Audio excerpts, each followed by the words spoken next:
नमस्कार दोस्तों। आज चीन अगर एलएसी से पीछे खिसक रहा है और वो ऐसा क्यों कर रहा है उसके बारे में मैं आपको बताऊंगा। लेकिन आप अगर जब इस बात को सुनेंगे तो आपके होश उड़ जाएंगे कि आखिर चीन ऐसे आसानी से पीछे कैसे खिसक गया। इसके पीछे सरकार के विभिन्न विभागों के बीच ज़बरदस्त तालमेल। जी हाँ, आपको सुनने में अजीब लग रहा होगा लेकिन यही सच्चाई है। क्योंकि ये जो पूरा मामला है, देखने में तो ये लगता है कि जो पूरा मामला है सिर्फ रक्षा विभाग का है, मगर नहीं, इसके पीछे सरकार ने अपने पूरे के पूरे तंत्र को लगा दिया। और ये जो कारनामा सरकार ने किया है, इसको कहते हैं सरकार का ज़बरदस्त कार्यकलाप या कार्य करने का तरीका। अब ये जो विभाग हैं ये कौन से हैं वो भी समझ लीजिए। इसमें 4 नाम प्रमुख हैं। पहला है रक्षा मंत्रालय यानी रक्षा मंत्री राजनाथ सिंह का।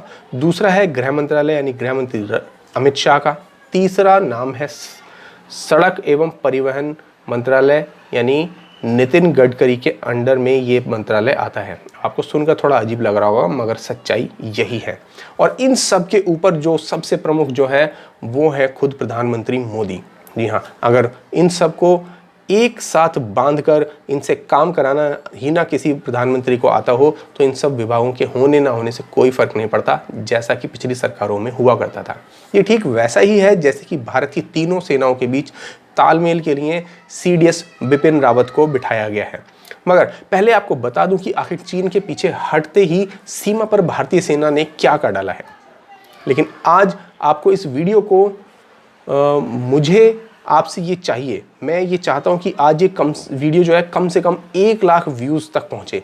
ये पहुँचाना आपकी जिम्मेदारी है, क्योंकि आज की जो वीडियो है इसको अगर आपने 1 लाख व्यूज़ तक पहुँचा दिया तभी इसके बनाने का फ़ायदा है, वरना ये सब बेईमानी है। इन सब कामों के करने का कोई औचित्य नहीं है कि मैं आता हूँ रोज़ आपको बातें बताता हूँ और चला जाता हूँ।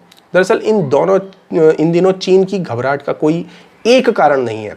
भारत ने चीन को चौतरफा घेर लिया है। एक तरफ जहां भारत सीमावर्ती सड़कों को बनाने में जी जान से जुटा है तो वहीं स्वदेशी अभियान की क्रांति भी भारत में जोर पकड़ रही है। लद्दाख के संपूर्ण विकास से चीन की परेशानी समझ आती है, लेकिन चीन को अब ये समझ आ गया है कि नया भारत चीन की विस्तारवादी नीति को और आगे नहीं बढ़ने देगा। लद्दाख में पीएम मोदी के मिशन से चीन बुरी तरह घबरा गया है। मोदी सरकार ने जिस तरह से लद्दाख के विकास का बीड़ा उठाया है उससे चीन परेशान है, ये तो स्वाभाविक है। लद्दाख में एलएसी के नज़दीक जब तक बुनियादी ढांचा विकसित नहीं था तो चीन को एलएसी पर मनमानी करने में आसानी हुआ करती थी।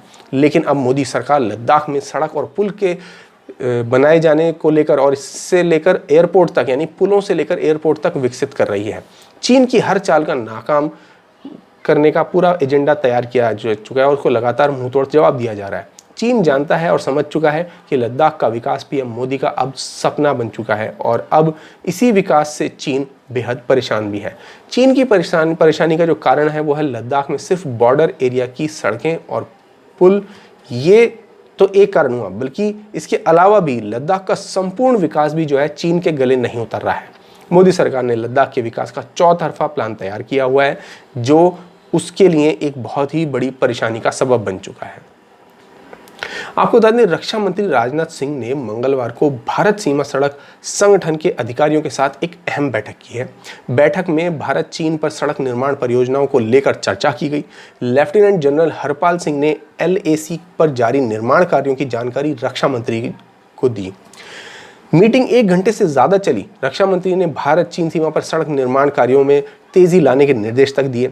बीआरओ ने लेह के पास तैयार किए 3 पुल के बारे में भी बताया। सीमा सड़क संगठन ने लेह के पास जो 3 पुल तैयार किए हैं, ये पुल सामरिक दृष्टि से भारत के लिए बहुत ही महत्वपूर्ण है। इन पुलों की मदद से एलएसी पर टैंक और भारी वाहन ले जाना बेहद ही आसान हो गया है। तीनों पुलों को सिर्फ 3 महीने में ही तैयार कर लिया गया है। बीआरओ ने खारदुंगला पास की सड़क को 2 लेन में बदल दिया है। लद्दाख में बनी यह दुनिया की सबसे ऊंची रोड है जो देश को सियाचिन ग्लेशियर तक पहुंच उपलब्ध कराएगी। जी हाँ, वही सियाचिन ग्लेशियर जहां पर जो तापमान है वो -50 तक जाता है और ये दुनिया का सबसे ऊंचा और ठंडा युद्ध का मैदान है। इसके बन जाने से सियाचिन तक भारी वाहनों की आवाजाही बेहद ही आसान हो जाएगी और अगर ऐसा हो जाता है तो चीन का जो विधवा विलाप है वो तो निश्चित हो ही जाता है।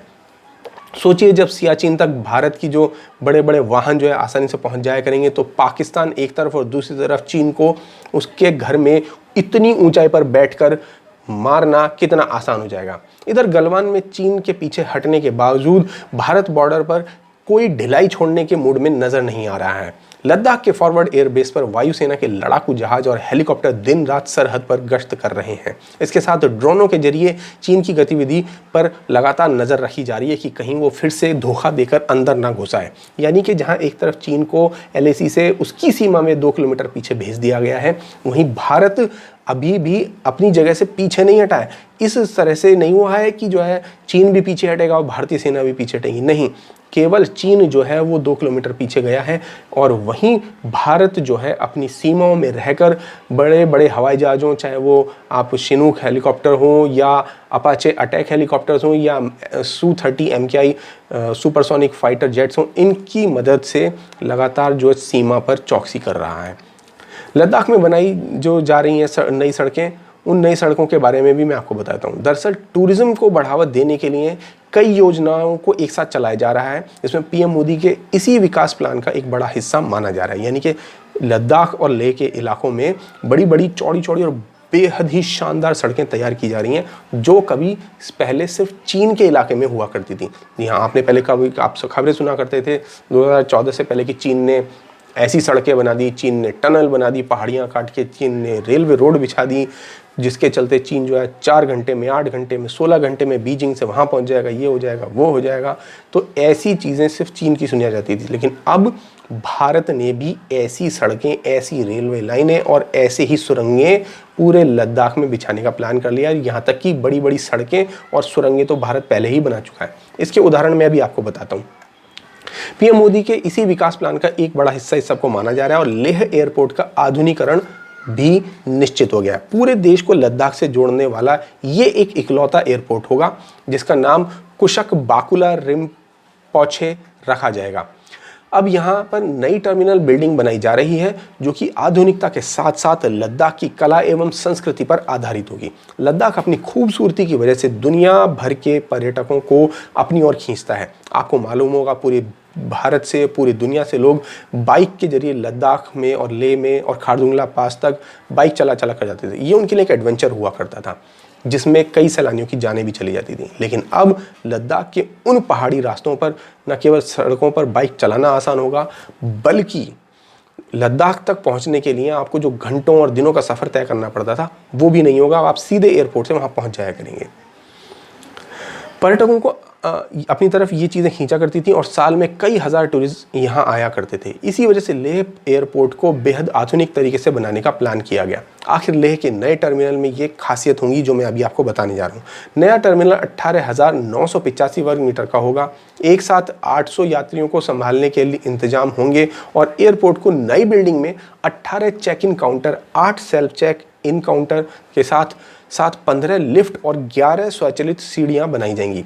यही नहीं, जिस बौद्ध धर्म की कला एवं संस्कृति को तिब्बत समेत पूरी दुनिया में चीन मिटाने में जुटा हुआ था, उसी कला एवं संस्कृति को भारत के इस लेह एयरपोर्ट की नई टर्मिनल बिल्डिंग में विशेष पहचान दी जाएगी।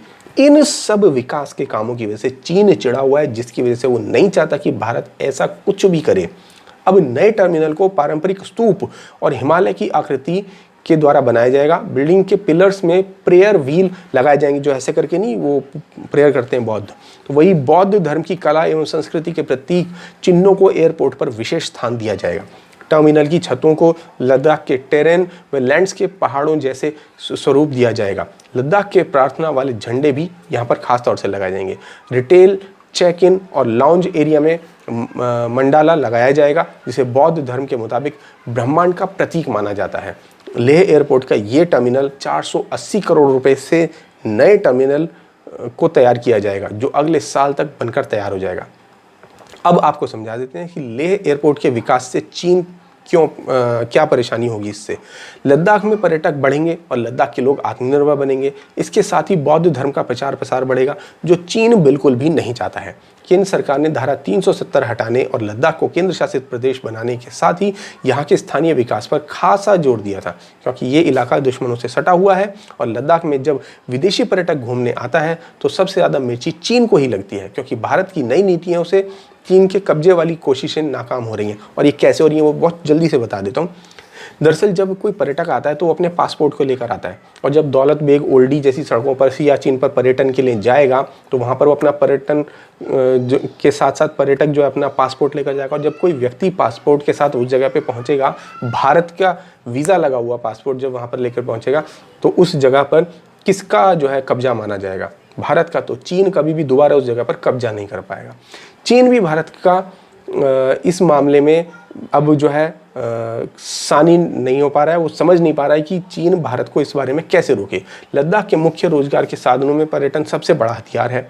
पर्यटन के सहारे ही यहाँ के लोगों की आजीविका चलती है। इसलिए भारत लद्दाख को पर्यटकों के लिए एक शानदार लोकेशन के तौर पर विकसित कर रहा है, जो कि रणनीतिक और सामरिक तौर पर बेहद अहम है। दरअसल इन दिनों चीन की घबराहट का कोई एक कारण नहीं है, यही सारे कारण हैं जिनके चलते जो चीन है वो बहुत ज़्यादा घबराया हुआ है। और इसके लिए भारत ने अच्छी खासी तैयारी की, जिसमें आपको बता दूं जो 15 जून का जो झड़प हुई थी उसके बाद गलवान घाटी में चीन जो है पीछे हटा और लद्दाख में सीमा पर भारत के सख्त रुख के आगे चीन आखिरकार झुक भी गया। सूत्रों के मुताबिक गलवान घाटी में चीन के सैनिक पीछे हटने लगे, कई बख्तरबंद गाड़ियां वापस गईं और चीन के सैनिक गलवान, हॉट स्प्रिंग और गोगरा इलाके में वापस जाते दिखे हैं। चीन के सैनिक पेट्रोलिंग पॉइंट 14 से भी टेंट हटाते हुए दिखे जा चुके हैं। भारत के राष्ट्रीय सुरक्षा सलाहकार अजित डोवाल और चीन के विदेश मंत्री के बीच हुई फोन पर 2 घंटे की बातचीत के बाद ये सब संभव हो सका। यानी भारत की सरकार ने अपना पूरा तंत्र लगा दिया, साम दाम दंड वेद से चीन को उसकी औकात समझा दी, जिसके बाद अब चीन खुद कह रहा है कि हम भारत के साथ संपर्क में हैं और हम यह आशा करते हैं कि आगे हमारे संबंध और भी अच्छे होंगे। यानी उसकी जो अब औकात है उसे समझ में आ गई है, उसकी भाषा तक बदल गई है। तो इस सब का क्या मतलब है? इस सब का मतलब साफ है कि भारत ने अपना दमखम दिखा दिया है, जो कभी कांग्रेसी पहले कभी दिखाई नहीं पाते थे। उनको डर लगता था, वो सड़क इसलिए नहीं बनाते थे क्योंकि उनको लगता था कि अगर हम सड़क बनाएंगे तो चीन नाराज हो जाएगा, चीन नाराज हो जाएगा तो हमारी जगहों पर आकर कब्जा कर लेगा। जबकि उसको मैं बता दूं, चीन ने 1962 से लेकर और 2013 तक कम से कम 1, 2, 3, 4, 5, 6, 7 जगहों पर कब्जा किया। अक्साई चीन में 1962 में, काराकोरम पास में 1963 में, तियापंग में 2008 में, चापजी घाटी में 2008 में, डेम चेली में 2009 में और डेम जियोक में 2012 में और राकी नूला में 2013 में। यानी सोचिए, लगातार इसने 1962 से लेकर 13 तक कांग्रेस ने सिर्फ कब्जे करवाए अपनी ज़मीनों पर और कभी कुछ नहीं करवाया। अब ऐसे में चीन को समझ में आ गया कि भारत में अब वो सरकारें नहीं है, इसलिए अपना रुख बदलना बहुत ज़रूरी हो गया है। तो दोस्तों, आपका इस पूरी खबर पर क्या विचार है हमें कमेंट बॉक्स में लिखकर बताएं। साथ ही साथ इस वीडियो को शेयर करें, ज़्यादा से ज़्यादा शेयर करें ताकि ज़्यादा से ज़्यादा लोग इस बारे में जान सकें। धन्यवाद। जय हिंद।